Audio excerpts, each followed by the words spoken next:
요셉의 이야기까지 이제 저희들이 도달했습니다. 요셉의 삶에 있어서 가장 좀 비극적인 장면이 또 39장에 나타나 있네요. 제일 힘든 내용이 담겨져 있는 게 37장과 39장인데 이 두 장의 내용이 상당히 평행선을 달립니다. 요셉의 삶에 이와 같은 형태의 고난과 고통이 있었다, 이런 이야기를 해주고 계신데 39장에는 저희들이 기대하지 않은 단어가 몇 번 등장을 하죠. 그 단어는 형통이라는 단어입니다. 형통이라는 단어가 제가 세기에는 한 3번 정도 등장을 하는데 형통이라는 말을 쓰고 있지는 않지만 그와 연결되어 있는 그런 개념들이 계속 반복해서 나오곤 있어요. 형통이란 말이 뭘까요? 굉장히 좀 고급스러운 단어처럼 느껴집니다. 근데 우리 크리스찬들은 가끔 그런 말을 쓰죠. 기도할 때 모든 일에 형통케 해 주십시오. 기도합니다. 성경적 용어 같이 느껴지죠. 근데 이제 형통이라는 단어를 요즘 많이 쓰는 단어로 따르게 표현하면 성공입니다. 성공. 그러니까 형통과 성공은 의미상 크게 차이가 없어요. 그래서 영어 단어를 우리가 쓰자면 이 형통이란 말은 영어로 success 이렇게 그냥 번역이 되어 있습니다. 더 다른 고상한 말이 없습니다. success. 형통이란 단어를 사전에서 의미를 찾아보니까 이렇게 써 있어요. 온갖 일들이 뜻과 같이 잘 되고 번영함. 요걸 조금 더 확대해서 이 success라는 의미를 이제 영어로 제가 찾아봤더니 그걸 우리말로 번역하면 이런 얘기입니다. 본인이 원하는 목적을 이루는 것, 노력한 것에 대하여 좋은 결과를 얻는 것, 그리고 재물과 지위와 명예를 얻는 것. 영어로는 wealth, position or honors 이런 것을 얻는 것이 성공이다라고 이렇게 기록이 되어 있습니다. 제가 사전의 의미를 여러분께 말씀드렸는데 아마도 저와 여러분의 마음속에 성공이라는 단어를 생각하면 이게 맞는 것 같죠? 뭐 크게 빗나간 것은 아니다. 우리 생각과 사전이 말하는 성공이라는 말의 의미가 같은가 보다 이렇게 생각을 할 수 있겠는데 이제 여기에서 크리스천들로서 이제 갈등하게 되는 부분은 뭐냐면 창세기의 저자나 궁극적으로 성경의 저자이신 성령께서 이 형통을 사용하고 있는 단어의 의미는 달라 보인다라는 것이죠. 어떻게 우리가 창세기 39장의 요셉의 모습을 보고 그가 이와 같이 성공했다라고 말할 수 있을까요? 물론 이제 우리가 요셉을 너무나 잘 알기 때문에 나중에 요셉이 결국은 이제 오늘 39장에 나와 있는 기사가 한 17살 때쯤의 상황이라면 30살이 되었을 때 그가 애굽의 총리로 높이 올라간다. 그래서 성공한다. 이렇게 쉽게 표현을 하고 싶은 또 그런 충동이 우리에게 있을 수도 있겠지만 그러나 솔직해야 되잖아요. 39장이 그런 말을 하고 있지는 않잖아요. 성공했다 이렇게 쓰고 있잖아요. 자, 그러면 뭔가 여기에 다른 의미가 있다는 것을 받아들이고 그 의미를 우리가 소화시켜야 된다는 것이죠. 제가 오늘 2가지의 목적이 있어요. 하나는 성공의 의미를 성경적으로 다시 define 하는 것, 그것을 그 의미를 우리에게 이제 밝히는 게 있을 것이고, 두 번째는 뭐냐면 그게 진짜 성공이구나라고 여러분 설득시키는 겁니다. 그러니까 앞서 말한 이 성공에 대한 정의가 있는데 이제 이것이 아닌 성경적 정의를 우리가 받아들이고 그건 그냥 성경이니까 그렇게 얘기를 하는 거야, 아니면 신앙인들이 하는 얘기지 세상에서는 통하지 않을 거야 라고 생각하는 게 아니라 그게 진짜 성공이구나 라고 저희들이 받아들일 수 있다면 아마 오늘 이 메시지는 굉장히 성공적인 메시지라고 생각해요. 여러분 기대가 됩니까? 아멘이 없네요. 세상적인 성공이 좋죠. 근데 우리는 신앙 공동체니까. 자, 그러면 너무 쉽습니다. 이거는 오늘 본문이 말하는 형통의 의미는 뭔가? 본문이 말하는 형통의 의미는 뭔가? 너무 쉬워요. 이거는. 왜냐하면 형통이라는 단어가 나오는 곳마다 이 말이 나오고 있기 때문에. 이게 뭐냐면 여호와께서 함께 하신다. 하나님께서 함께 하신다. 그거예요. 하나님께서 함께 하신다. 자, 볼까요? 2절에 여호와께서 요셉과 함께 하심으로 그가 형통한 자가 되었다. 뭐 인과관계를 말하는 것처럼 보이지 않을 정도로 또 3절에 보니까 그의 주인이 여호와께서 그와 함께 하심을 보며 또 여호와께서 그의 범사에 형통하게 하심을 보았다. 두 가지가 이렇게 평행으로 달리죠. 다 읽지는 않았지만 23절에 끝에 가서 보면 또 비슷한 말씀이 있어요. 간수장은 그의 손에 맡긴 것을 무엇이든지 살펴보지 아니하였으니 이는 여호와께서 요셉과 함께 하심이라 여호와께서 그를 범사에 형통하게 하셨더라. 여러분, 성경적으로는 우리가 의심할 여지가 없습니다. 그러니까 성경이 여기서 말하고 있는 형통이라는 말의 의미, 성공이라는 말의 의미는 하나님이 함께하는 사람이라는 뜻입니다. 자, 이 말이 너무 은혜스러운데 하나님과 함께 한다는 게 무슨 뜻인지 한번 생각을 해봐야 되겠죠? 우리가 하나님이 함께 한다라는 말을 보통 어떨 때 쓰냐면은 하나님께서 은혜를 베푸신다라고 할 때 씁니다. 정말 요셉은 은혜를 받은 사람이에요. 근데 그 은혜를 받은 것을 어떻게 아냐면은 요셉의 주변에 있는 사람들이 요셉에게 은혜를 베풉니다. 왜? 은혜 받은 사람인 걸 알기 때문에. 이렇게 생각하는 거예요. 아, 저 사람은 하나님이 함께 하는구나. 그래서 저 사람이 있는 곳에 모든 사람들이 복을 받는구나. 내가 복을 받는 이유는 저 사람 때문에 받는 거구나. 그렇게 생각을 한다는 거예요. 저는 그런 사람 되고 싶어요. 뭐 특별히 뭐 대단한 일을 하지 않더라도 사람들이 저를 보고 야, 하나님이 당신을 통해서 나한테 복을 주신다. 당신이 있는 그곳이 복된 곳이다. 당신이 함께 있는 사람은 행복한 사람이다. 그죠? 이거 성공 맞죠? 그러니까 요셉이 그런 성공을 하더라는 거예요. 저는 이게 너무 신나는 것 같아요. 이건 객관적인 현실로 주위 사람들이 인정하는 겁니다. 3절에 그의 주인이 여호와께서 그와 함께 하심을 보며 또 여호와께서 그의 범사에 형통하게 하심을 보았다 그랬어요. 객관적으로 요셉, 당신은 하나님이 함께하는 사람이구나. 5절에 그가 요셉에게 자기의 집과 그의 모든 소유물을 주관하게 한 때부터 여호와께서 요셉을 위하여 그 애굽 사람의 집에 복을 내리심으로 여호와의 복이 그의 집과 밭에 있는 모든 소유에 미쳤다. 요셉이 복을 받았다는 말이 요셉이 세상에서 높아지고 세상에서 돈을 많이 벌고 세상에서 존귀를 얻었다는 말은 아니었어요, 보니까. 근데 놀랍게도 그 요셉이 어떤 사람이었냐면은 주위 사람들, 심지어는 자기보다 높은 자기의 주인마저도 요셉을 보았을 때 너는 복덩이라고 얘기를 합니다. 네가 있으니까 내가 잘 되는구나. 심지어는 감옥에 떨어졌을 때 간수도 당신이 와서 참 다행이요. 당신이 여기 있을 사람 같이 보이진 않지만 그래도 당신이 와서 내 삶이 얼마나 좋아졌는지 모르겠어. 이런 객관적인 의미에서의 하나님의 동행, 하나님이 함께 하신다는 것은 정말 우리가 흠모할 만한 일인 것 같아요. 근데 더 중요한 게 있습니다. 한 가지 더 들어가서. 그건 뭐냐면 요셉 자신은 어떻게 생각했냐는 거죠. 하나님이 함께하는 게 이게 뭐야? 도대체 이게 뭐야? 아무 의미가 없잖아. 나는 지금 이처럼 힘들게 살고 있잖아. 그렇게 생각을 했을까요? 아니면 뭔가 요셉의 마음속에 하나님의 임재라고 하는 이 현실이 굉장히 중요한 것으로 인식되고 있었을까? 단순히 인식이란 말은 안 맞는 것 같아요. 자, 여기 보니까 요셉은 자기 스스로 깨닫기를 하나님이 자기 앞에 자기와 함께 임재하여 계신다는 것을 믿고 살았다는 것이에요. 굉장히 중요한데 제 음향 효과가 나와가지고 잠깐 흐트러졌어요. 전화 빨리 끄세요, 전부 다. 여기서 제가 탁 짚고 넘어가야 되는데. 너무 마음 아파하지 마세요. 사랑합니다.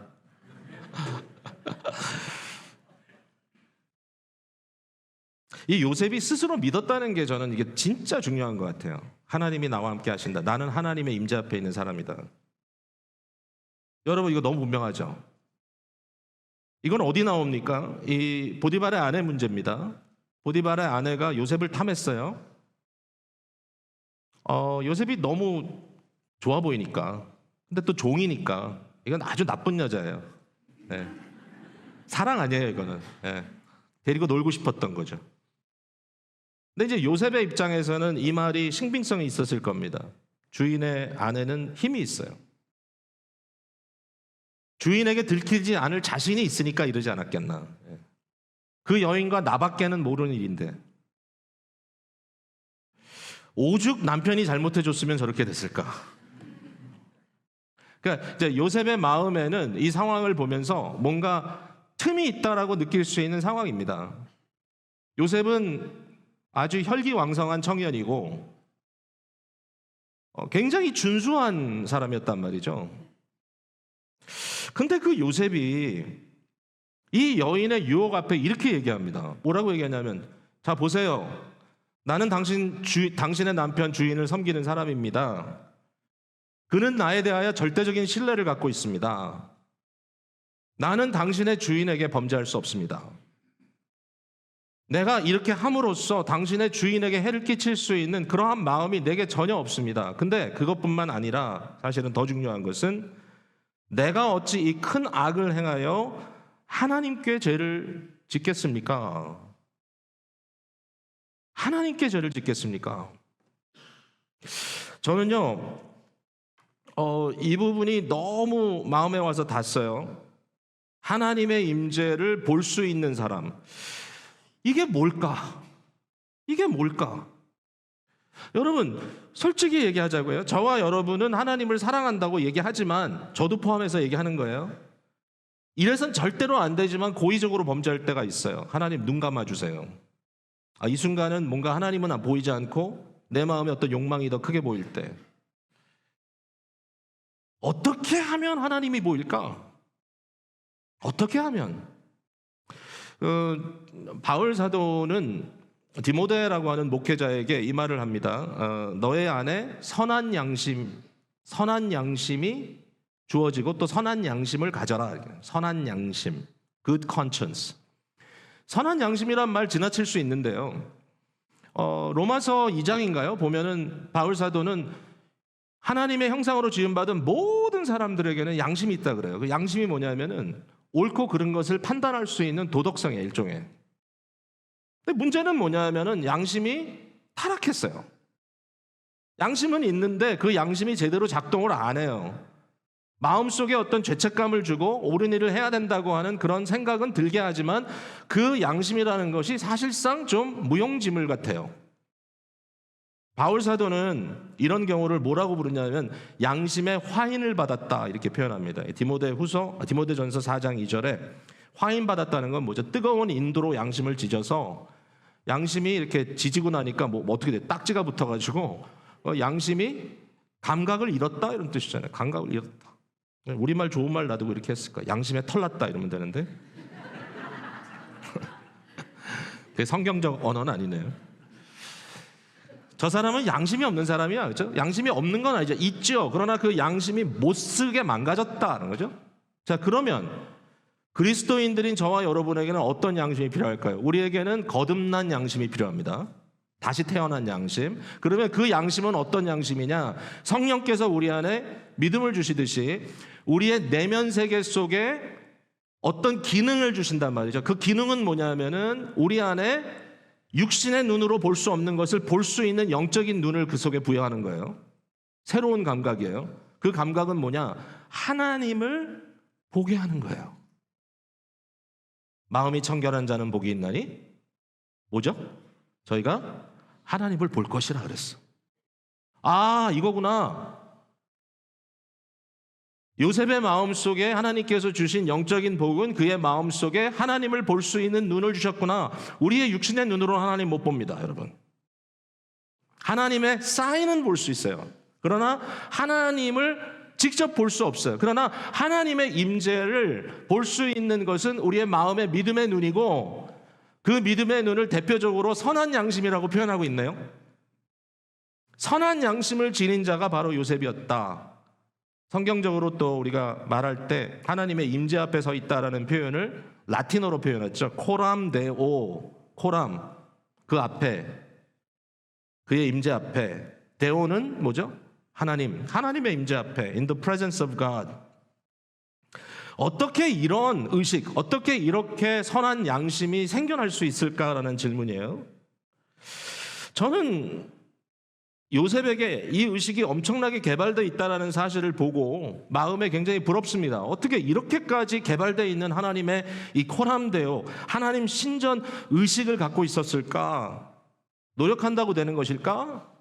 오늘 또 어머니 날이니까 제가 이렇게 말할 수 있을 것 같아요. 엄한 부모 밑에서 아주 좋은 훈련을 받고 아이들이 자라면 굉장히 잘 자랐으니까 아이들이 모든 면에 선한 양심을 갖고 살 수 있을까? 여러분, 제가 경험해 본 거로는 안 그렇습니다. 저희 아버지가 엄청 엄하거든요.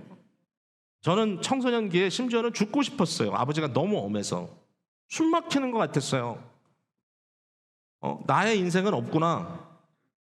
그냥 하려는 대로 하고 오래면 오고 가려면 가고 그런 삶을 사는 것 같은 압박 속에 살았는데 우리 아버지 신앙이 엄청 좋은 분이에요. 그의 양심은 정말 대단한 양심이라고 저는 생각할 정도로 아버지는 공의와 정의에 대해서 굉장히 바르신 분이었어요. 돈 문제는 아예 센트까지 다 따지는 분이었어요. 절대로 남한테 싫은 소리 듣고 못 사는 사람이에요. 제가 그러면 잘 자랐을까요, 여러분? 제가 청소년기와 이후에 제일 많이 고민했던 게 뭐냐면 제가 이중적 인간이라는 겁니다. 사람들 보는 앞에서는 굉장히 보수적인 존재이지만 내 마음속에는 너무나 자유분방한, 제가 대학교 졸업하고 나서 저를 청소년기에서 가르쳤던 목사님이 저를 만나 주셔가지고 저에게 너 이제 사역자가 된다는데 내가 두 가지 너에 대해서 얘기를 해줄 테니까 조심하고 살아라. 무슨 일인데요? 너는 네 안에 두 가지가 있어. 뭔데요? 그랬더니 너는 보수적인 부모님 밑에서 아주 보수적인 신앙을 갖고 있어. 근데 두 번째가 있어. 근데 너는 너 안에 반발기가 있어. 너는 리벨리어스해, 너 마음이. 자꾸 그래서 뭔가 삐쳐나가려고 그래. 그걸 조심해라. 사실 양쪽 다 조심해야 돼. 여러분, 제가 그래도 많이 컸죠? 예, 좀 많이 컸죠? 예. 이게 어디로 튈지 모르는 그런 존재였기 때문에. 근데 제 마음에 그걸 느껴요. 항상 약간 그 어떤 양심의 가책과 어떤 이중적인 그러한 생각들로 인해서 번민하던 젊은 시절, 뭐 지금도 그게 100% 없어졌다고 생각은 안 하지만 그래도 이제는 좀 나이가 들어서 조금 완화된 부분이 있는 것 같아. 결혼 생활하면서 또 나름대로 저의 이렇게 막혀져 있는, 뭐랄까, 가려져 있는 부분이 노출될 수밖에 없잖아요. 거기에 많은 치유가 있었다고 생각도 돼요. 결혼은 참 좋은 거예요, 제 생각에. 감출 수가 없으니까.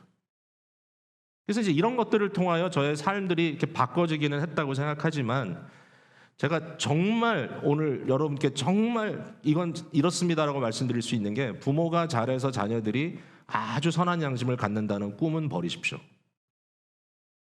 물론 좋은 모델은 될 수 있고 그 마음속에 부모를 사랑하는 마음도 가질 수 있고 나름대로 또 철이 나면 잘하려고 하겠지만, 그러나 그들의 마음은 여전히 번민합니다. 이게 현실이에요. 도대체 요셉은 어땠을까? 요셉은 사실 아버지한테 사랑 많이 받고 자랐거든요. 어머니는 일찍 돌아가셨죠. 라헬. 17살까지 아버지의 사랑을 받고 자랐지만 17살 이후로는 버려졌어요. 형들에게 버림받았어요. 자기의 상황 속에 버림받았어요. 도대체 요셉의 코람데오 의식은 어떤 환경에서 만들어진 것일까? 어떻게 이것이 가능할까? 여기에 대한 답은 뭐 여전히 그거죠. 하나님의 은혜다. 하나님의 은혜다. 하나님의 은혜인데 하나님의 은혜가 어떻게 역사했을까? 저는 수많은 역경 속에 있었다는 게 굉장히 중요한 열쇠가 되지 않나라는 생각을 했어요. 요셉의 삶은 역경의 삶이었죠. 절망적인 상황. 저는 오늘 이 시간에 역경이 곧 성공이다라고 말하고 싶지는 않습니다. 성경의 가르침이 그건 아니라고 봐요. 여러분이 고통당하는 것이 곧 형통이다. 그렇진 않아요. 고통을 즐겨하지 마세요. 왜냐하면 우리의 모든 것들이 다 해결되고 영광의 자리에 들어갈 때 우리의 눈물 주님께서 다 닦아주시고 더 이상 고통 없습니다. 그러니까 현재의 고통이 우리에게는 좋은 것이다. 뭐 그건 의미는 있지만 그러나 고통을 사모하지 마세요. 절대로. 그 다음에 우리가 믿는 대로 형통이 하나님의 임재라면 세상의 역경 정도가 우리의 형통을 막을 수도 없다. 이건 받아들이세요. 그런데 한 가지 중요한 건 뭐냐면 이 역경이라고 하는, 고통이라고 하는 것도 우리의 형통의 수단은 될 수 있겠다. 수단은 될 수 있겠다. 어떤 면에서 그렇습니까, 여러분? 자, 39장에 요셉이 많은 고통을 당하죠. 근데 제가 좀 전에 말씀드렸죠. 37장과 39장에 동일한 그러한 패턴이 있다고. 자, 이걸 다 얘기할 시간은 없지만 나름 인정받는 자리에서 버림받게 되고, 버림받고 나중에 뭔가 깊은 곳에 빠지는 이런 상태가 된단 말이죠. 37장에도 마른 우물 속에 빠지죠. 형들에게 버림받고. 그 다음에 39장에는 보디발에게 버림받고 어디로 빠지죠? 감옥으로 빠지죠. 자, 그런데 거기에 나타난 굉장히 중요한 상징적인 게 하나 있어요. 그 상징이 뭐냐면 옷이에요. 옷, 겉옷. 37장에는 아버지가 준 이 색깔 있는, 색채가 있는 그런 채색 옷이라 했죠. 채색 옷을 가지고 갔는데 그 옷이 찢기고 그 옷이 짐승의 피로 물들여지고 형들이 자기 동생이 죽었다는 것을 아버지에게 증명하기 위한 거짓 증명으로 사용되죠. 그죠? 39장에는 이 요셉이 입고 있던 옷이 보디발의 아내에게 벗겨지고, 그죠? 자기가 벗은 거 아니에요. 보디발의 아내가 땡기니까 이걸 어떻게 할 수 없으니까 그냥 놓고 간 거예요. 이 옷을 가지고 야곱이 자기를 강간하려 했다라고 하는 거짓 증거로 사용되죠. 옷을 벗김 받는다. 예. 저는 갑자기 이 장면에서 예수님 십자가에서 벌거벗은 사건이 생각이 났어요. 벌거벗김 당할 때 자기의 모든 것이 노출되고 그 순간 무슨 느낌일까요? 누구도 나를 도와줄 수 없다. 아버지는 너무 멀리 계시고 형들은 자기를 버렸고 마른 우물 속에 들어가 있어서 사나 했더니 다시 자기를 끄집어서 이스마엘 사람들에게 인신매매 당하고 애국까지 가는 길 가면서 얼마나 울었을까. 어린 아이가 점점 더 아버지로부터 멀어지고 있고, 애굽에서 그가 겪고 있는 이 모든 상황 속에서 자기의 모든 것이 벗겨지는 이러한 경험을 하는 그 가운데 마지막에 그의 마음의 고백이 어떤 것이었을까? 우리 주님께서 십자가에서 처절하게 외쳤던 것처럼 나의 하나님 어찌하여 나를 버리시나이까. 근데 여러분, 이게 키입니다. 세상의 모든 것으로부터 끊어지는 그 순간에, 아무것도 나를 도울 자가 없다고 생각하는 그 순간에, 가장 밑바닥에 떨어졌을 때 하나님은 만나십니다, 우리를. 제가 우리 부모님들께 꼭 이 기도를 부탁드리고 싶어요. 자녀들의 성공을 위해서 기도하죠. 뭐 귀해요. 부모 마음이죠. 근데 제가 이 기도를 여러분께 꼭 부탁드려요. 우리 아들이, 우리 딸이 인생에 홀로 서는 그 자리에 있을 때 주님, 우리 아들, 딸 만나주세요. 그때 주님을 만나야 돼요. 아무것도 나를 도울 수 없다고 생각하는 그 순간에 주님을 만나지 못하는 것은 너무너무 가혹한 벌이에요. 근데 아무것도 나를 도울 수 없다고 생각하는 순간에 하나님을 만나는 것은 자기 생애 최고의 행복이에요. 여러분, 그게 회개 아닙니까? 그게 회심 아닌가요? 자기의 죄의 문제로 인하여 고민하게 되고 그것을 깨닫게 되고 누구도 나를 구원할 자가 없구나, 누구도 나를 일으킬 자가 없구나, 누구도 나를 도울 자가 없구나 라고 생각하는 그 순간에 주님의 은혜가 나타나는 겁니다. 주님이 나타나는 겁니다. 그래서 나에게 하나님을 볼 수 있는 눈을 부여하시고 그 순간을 통하여 깨닫게 된 하나님의 존재, 하나님의 은혜가 나와 함께 있다고 하는 것. 자녀들에게 정말 간구하고 싶은 것은 그거예요. 우리 하나님께 간구하고 싶은 것은, 여러분, 우리가 부모로서 아이들을 돈을 많이 주고 아이들에게 하여튼 좋은 교육 시키고 걔네들이 결국 좋은 직장 들어가고 모든 게 다 쉽게 풀어지고 그러면 아이들이 잘 될 것 같잖아요. 근데 저는 개인적인 경험을 통해서 알아요. 전 남부럽지 않게 살았다고 생각해요. 사실 그런 여러 가지 힘든 일들이 있었지만, 그러나 제가 조건이 뭐 이렇게 나쁘다 생각 안 해요. 지금도 하나님께서 모든 순간 다 이렇게 가게 하셨어요. 그런데 인생에는 반드시 찾아오는 순간이 있어요. 아무것도 내 자신을 행복하게 해줄 수 없다라고 생각하는 순간이 있어요. 자기의 불행 속에 우울하고 버림받은 것 같고 홀로 있는 것 같은 순간이 있단 말이에요. 하버드 대학 간 애들도 그거 느낄 것이고, 미국 최고의 정치기관에 들어가서 권력을 얻는 사람도 느낄 것이고. 근데 그 순간에 주님을 만나야 됩니다. 주님을 만나면 뭐가 생기죠? 하나님을 볼 수 있는 눈이 생깁니다. 저는 요셉이 힘들고 어려운 순간에 하나님을 만났다고 생각해요. 그게 그를 만들어준 성공의 비결이었습니다. 이게 성공이구나. 근데 이런 성공을 한 사람은요, 역경을 만났을 때 그 역경 속에 피하지 않고 그 역경 속에 하나님의 임재를 비춰내기 시작해요. 힘든 상황에 들어가서 하나님의 임재를 드러내기 시작해요. 마치 바울이 광풍을 만나서 다 죽게 되었을 때 아무도 도와줄 수 없는 파선을 당하는 그 순간에 홀로 하나님의 임재를 이야기했던 것처럼. 그게 성공 아닙니까, 여러분? 제가 지난 주간에 우리 교회도 한번 왔던 적이 있는 황신재 선교사님을 오랜만에 만났습니다. 황신재 선교사님은 남미 출신인데요, 미주에 와서 대학을 나오고 신학 공부까지 했지만 칠레, 지금 현재는 콜롬비아를 통해서 칠레라는 곳에 지금 선교를 하고 있는 남미 소위 1.5세대 선교사입니다. 황신재 선교사에게 황성은이라고 하는 아들이 있습니다. 영어 이름은 앤드루인데요, 이 성은이는 미국에서도 자랐고 또 남미 콜롬비아에서도 자란 2세입니다. 태어난 거죠, 미국에서.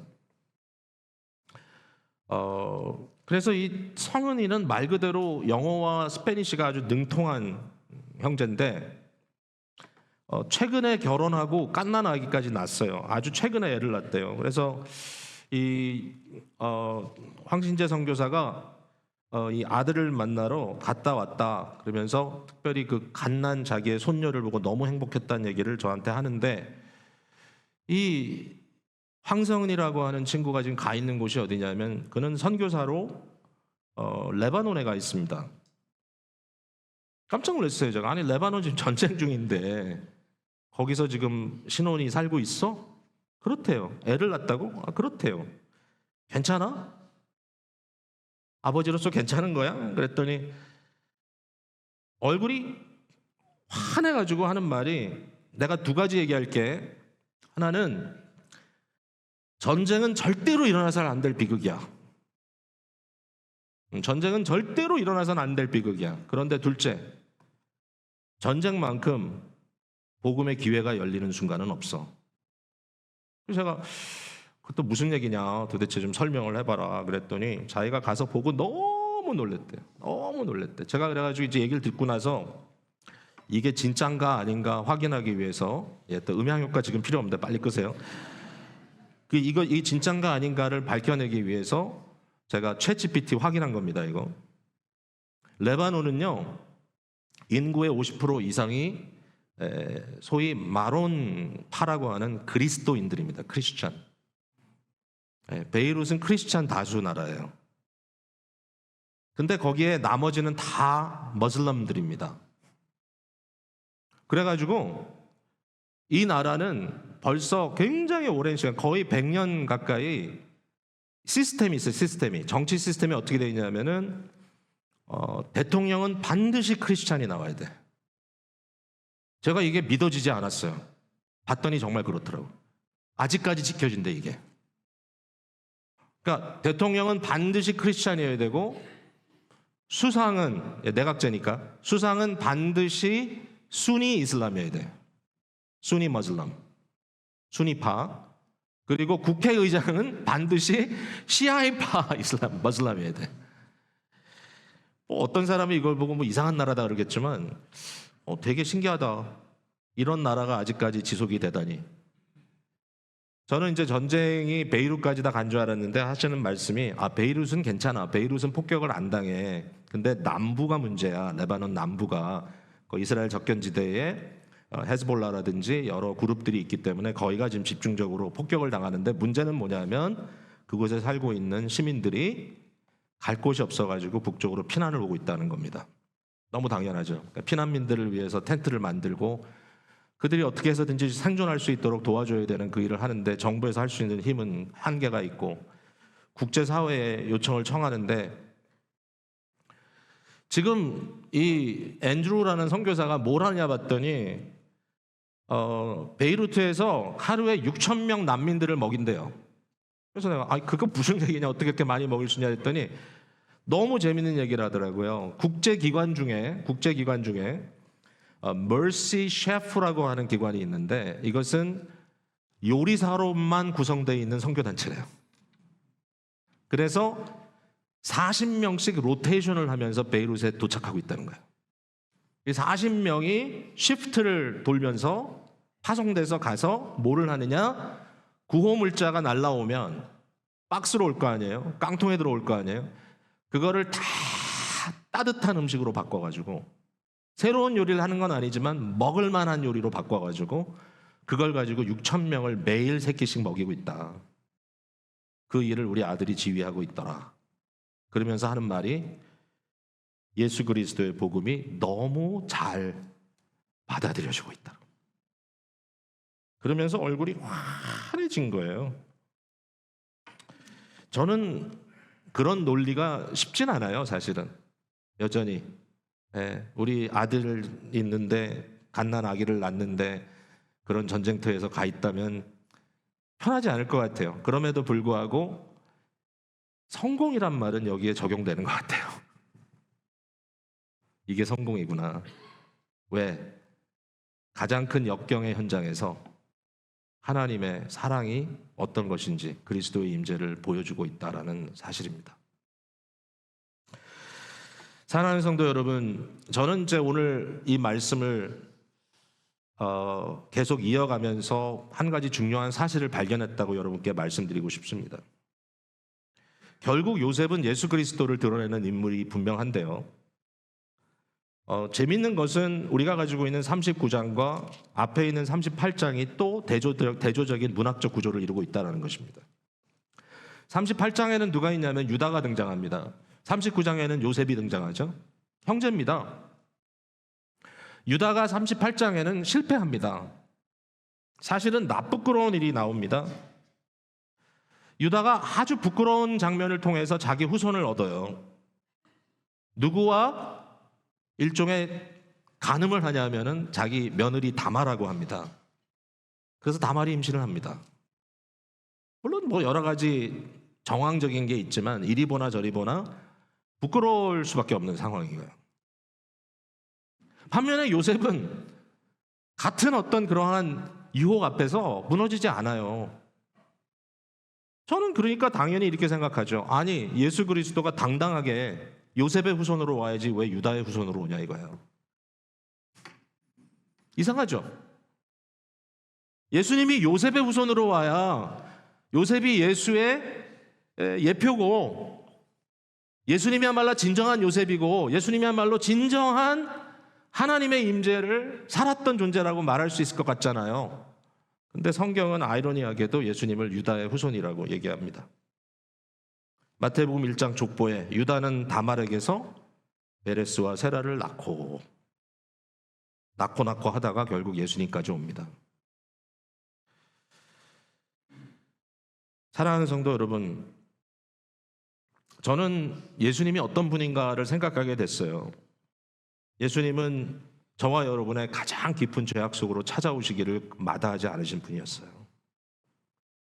예수님은 인간으로 오셨습니다. 예수님은 분명히 범죄하지 않았습니다. 예수님은 죄를 지신 분이 아닙니다. 그러나 그 예수님은 죄를 피하지 않으셨어요. 죄인을 마다하지 않았어요. 바리새인들은 이해를 못했어요. 왜 당신은 죄인과 세리들과 먹느냐? 왜 창기들과 먹느냐? 예수님은 말씀하셨어요. 내가 의인을 구원하러 온 것이 아니라 나는 죄인을 찾아 구원하러 왔다. 건강한 자들이 의원이 필요한 것이 아니라 병자들이 의원이 필요하다. 저는 이 말이 왜 이렇게 위로가 되는지 몰라요. 제 마음이 요셉의 마음처럼 깨끗했다면 저의 삶의 모든 패턴이 하나님 앞에 두시고 살아가는 요셉처럼 코람데오의 삶으로 그 의식으로 완벽했다면 저는 어떤 의미에서는 되게 교만한 인간이 됐을지도 모르겠습니다. 근데 솔직히 아니거든요. 솔직히 아니거든요. 하나님, 여전히 나를 용서하시고 여전히 하나님은 나를 용납하시고 여전히 하나님은 내게 은혜를 베푸시나요? 우리 예수님께서 지금도 우리에게 주시는 응답은 그래, 내가 그것 때문에 이 세상에 왔노라. 그것 때문에 주님께서 오셨습니다. 그리고 그 주님은 오늘도 문을 두드리면서 저와 여러분의 마음속에 들어오시겠다고 말씀하십니다. 내가 너와 먹고 마시겠다. 사랑하는 성도 여러분, 오늘 저는 굉장히 어려운 성경적 형통의 원리를 말씀드렸고 그 원리 속에 우리는 나름 그리스도인들이기 때문에 설득됐다고 저는 생각합니다. 저는 완전히 설득됐어요. 하나님의 임재 속에 사는 것만큼 더 큰 성공은 없고 그 임재를 스스로 체득화해서 코람데오의 삶이 나의 삶 속에 푹 깊숙이 들어와서 그것으로 하여금 매 순간 어떠한 역경이 오는 상황이라 할지라도 하나님의 임재를 드러낼 수 있는 사람으로 존재한다면 사람들이 나를 통하여 복을 받았다고 생각하고 살아갈 수 있는 그러한 유익한 존재가 된다면 그것 이상의 성공은 없을 것 같다라고 저는 확신합니다. 너무 감사합니다. 그런데 그 일이 나에게 어떻게 이루어질 수 있을까요? 우리는 진정한 요셉이신 예수 그리스도와 연합하는 방법밖에는 없습니다. 이게 어렵다고 생각하실 수도 있어요. 여러분께 이렇게 도전합니다. 오랫동안 신앙생활을 하셨다고 또 오랫동안 교회를 출석하셨다고 말씀하실 수 있지만 여러분 오늘 정말 여러분의 마음속에 진정으로 그리스도 예수를 영접하지 못했다면 정말 여러분의 마음속에 예수님을 대한 갈망이 우물가의 여인처럼 헛된 것을 구하는 것이 아니라 생수를 갈망하는 그 마음이 저와 여러분에게 주어짐으로 이 시간에 누구시든지 그리스도 예수를 여러분의 주인으로 마음에 모시지 않는다면 거듭난 양심, 선한 양심, 믿음의 사람으로 우리가 세워질 수 없을 것입니다. 이 시간에 주님을 마음속에 영접하시기를 바랍니다. 내가 뭔가 믿긴 믿는 것 같은데 오늘 그 생각을 뛰어넘으셔서 막다른 골목에서 만나주시는 우리 주님을 마음속에 영접하시고 지금 어떤 역경 속에 있다 할지라도 이 순간에 나는 주님을 만나면 나는 가장 행복한 사람입니다라고 고백하시기를 바랍니다.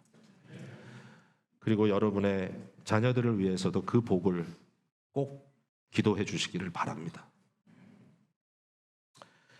그리고 이렇게 하셨으면 좋겠어요. 나 혼자로서는 도저히 할 수 없는 일을 이제부터 해보세요. 예수님이 계시기 때문에. 용서할 수 없던 사람을 용서해 보시고 난 도저히 할 수 없었다고 생각하는 그 일을 자신 있게 한번 주님 때문에 해보십시오. 어떤 이유에서든지 두려움 속에 바깥 세상으로 나가기를 꺼렸던 분이 이 시간에 계시다면 오직 그리스도와 함께 과감하게 밖으로 나가서 햇빛의 따뜻함과 대지에 펼쳐진 생명의 능력과 대기의 신선함을 느끼시면서 주님께서 오늘 우리에게 주시는 영생의 약속을 풍성하게 누려보시기를 바랍니다. 저와 여러분은 그리스도 예수 안에서 형통한 사람입니다. 우리 모두의 현실이 되기를 주님의 이름으로 축복합니다.